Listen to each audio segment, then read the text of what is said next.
ജയിലിലേക്ക് പോകുന്ന സ്ത്രീകൾ അല്ലെങ്കിൽ ജയിലിൽ കിടക്കുന്ന തടവുകാരായിട്ടുള്ള സ്ത്രീകൾ സഫീഷ്യൻ്റ് ആയിട്ടുള്ള മെക്കാനിസം, അതായത് അവർക്ക് ഫീമെയിൽ ഫ്രണ്ട്ലി ആണോ നമ്മുടെ ജയിലുകൾ എന്നുള്ളതാണ്.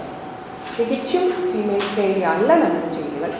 കുറേ വർഷങ്ങൾക്ക് മുമ്പ്, ഒരു 2010 ശേഷമാണെന്ന് തോന്നുന്നു, നമ്മുടെ ജയിലുകളുടെ പാറ്റേണെങ്കിലും കുറച്ച് മാറുകയും പുരുഷന്മാരായ വാർഡന്മാരെ അവർ ഇടാൻ പാടില്ല എന്നും സുപ്രീം കോടതിയുടെ ഡയറക്ഷനോട് കൂടിയാണ് സ്ത്രീകളായ വാർഡൻസ് തന്നെയായിരിക്കണം സ്ത്രീ ജയിലുകളിൽ ഉള്ളതെന്ന്. അതിന് കാരണം എന്താ? വാർഡന്മാരായിട്ടുള്ള പുരുഷന്മാർ തടവുകാരായ സ്ത്രീകളെ ഉപദ്രവിക്കാൻ തുടങ്ങിയ കേസുകൾ റിപ്പോർട്ട് ചെയ്ത് വന്നപ്പം സുപ്രീം കോടതി ഡയറക്ഷൻ കൊടുത്തു, ഇന്ന പോലെ ഫീമെയിൽ ഫ്രണ്ട്ലി ആവണം, ഫീമെയിൽ ആയിരിക്കണം അവിടുത്തെ സ്റ്റാഫ്, ബാക്കി കഴിഞ്ഞു. പക്ഷേ അട്ടക്കുളരിങ്ങനെ ജയിലിൽ പോയി നോക്കിയാൽ നിങ്ങൾക്ക് കാണാൻ കഴിയും, അവിടെ സ്ത്രീകൾക്ക് കുളിക്കാനായിട്ടുള്ള പ്രോപ്പറായിട്ടുള്ള സ്ഥലമില്ല. അവർക്ക് പീരീഡ്സ് ആയിക്കഴിഞ്ഞാൽ പാഡ്, ബാക്കി കാര്യങ്ങൾ, സാനിറ്ററി കാര്യങ്ങൾ, അല്ലെങ്കിൽ അത് ഡിസ്പോസ് ചെയ്യുന്നതിനുള്ള കാര്യങ്ങൾ, ഇനി ഇതൊന്നുമല്ല. അവർക്ക് മാനസികമായ പ്രശ്നമുണ്ടെങ്കിൽ പ്രോപ്പറായിട്ട് കൗൺസിലിംഗ് കൊടുക്കണമെന്ന് നമുക്ക് ഡയറക്ഷനുണ്ട്. പ്രോപ്പറായിട്ടുള്ള ലീഗൽ എയ്ഡ് കൊടുക്കണമെന്നുണ്ട്. ഈ ലീഗൽ എയ്ഡും കാര്യങ്ങളുമൊക്കെ ഇപ്പോൾ കുറച്ച് വർഷങ്ങളായിട്ട് വളരെ സജീവമായിട്ട് ചെയ്യുന്നുണ്ട്. ലീഗൽ സർവീസ് അതോറിറ്റീസൊക്കെ വളരെ സ്ട്രോങ് ആയിട്ട് ഇൻവോൾവ് ചെയ്യുന്നുണ്ട്. പക്ഷേ ഇതിലൊക്കെ ഉപരിയായിട്ട് ഒരു സ്ത്രീ തടവുകാരിയുടെ കൂടെ ഒരു കുഞ്ഞുണ്ട് എങ്കിൽ, നമുക്കറിയാം 6 വയസ്സിന് താഴെയുള്ള കുഞ്ഞുങ്ങളെ അമ്മയ്ക്കൊപ്പം ജയിലിൽ പാർപ്പിക്കണം.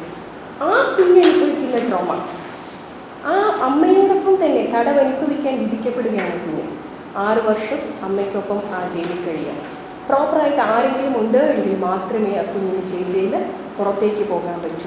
ഒരു സ്ത്രീ കുറ്റവാളിയാണെന്ന് കഴിഞ്ഞു കഴിഞ്ഞാൽ ആദ്യം അവളെ പുറത്താക്കുന്നത് അതിൻ്റെ ഫാമിലി മെമ്പേഴ്സായിരിക്കും. എനിക്കറിയാവുന്നൊരു കേസിനകത്ത് ഡ്രഗ് ബാംഗ്ലൂരിൽ നിന്ന് കൊണ്ടുവന്ന് NDMA ബാംഗ്ലൂരിൽ നിന്ന് ഭർത്താവിൻ്റെ നിർദ്ദേശപ്രകാരം കൊണ്ടുവന്ന് കൈമാറുന്നതിനിടയിൽ പിടിക്കപ്പെട്ടു. ആ പെണ്ണിനെ ജാമ്യത്തിൽ ഇറക്കാനോ ലീഗൽ പ്രൊസീഡിങ്സ് നടത്താനോ ഭർത്താവ് തയ്യാറായില്ല. അപ്പം ആരാണ് അതിന് കാരണം? ഭർത്താവിൻ്റെ നിർദ്ദേശപ്രകാരം, ഭർത്താവിൻ്റെ ഭീഷണിയെ തുടർന്ന് മാത്രം ചെയ്തൊരു പ്രോസസ്സ്. അടിവായത് മാത്രമാണ് പെൺകുട്ടി അത് ചെയ്തത്. പക്ഷെ അയാൾ നോക്കാൻ തയ്യാറായില്ല. സമൂഹത്തിന് മുമ്പിൽ അവൾ മോശക്കാരിയായി, അവൾ വഴിവിട്ടവളായി.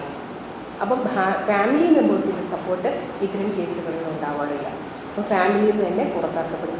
അങ്ങനെയുള്ള സാഹചര്യങ്ങളിൽ അവൾക്കൊപ്പം ഒരു കുഞ്ഞുണ്ട് എങ്കിൽ, നമ്മൾ പല കേസുകളിൽ നിങ്ങൾ പത്രത്തിൽ വായിച്ചു കാണാം, NDPS കേസുകളിലൊക്കെ തന്നെ ട്രാവൽ ചെയ്യുന്ന സമയത്ത് ആ പെൺകുട്ടികളുടെ ഒക്കെ കൂടെ ഒരു കുഞ്ഞും ഉണ്ടാകും, കൈക്കുഞ്ഞിനെയുമായിട്ടായിരിക്കും. കാരണം കൈക്കുഞ്ഞ് കൂടെ ഉണ്ടെങ്കിൽ പിടിക്കില്ല എന്നുള്ള അർത്ഥത്തിൽ കുട്ടികളെയും കൊണ്ടായിരിക്കും പല സ്ത്രീകളും പോകുന്നത്. ഈ കുട്ടിയും ഉൾപ്പെടെയാണ് ജയിലിലേക്ക് പോകുന്നത്.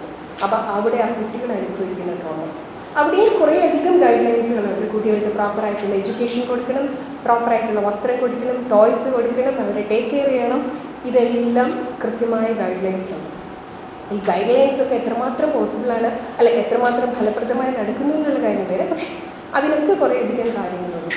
അപ്പോൾ ഈ അർത്ഥത്തിലും കാര്യങ്ങളിലുമാണ് നമ്മളിത് പോകുന്നത്.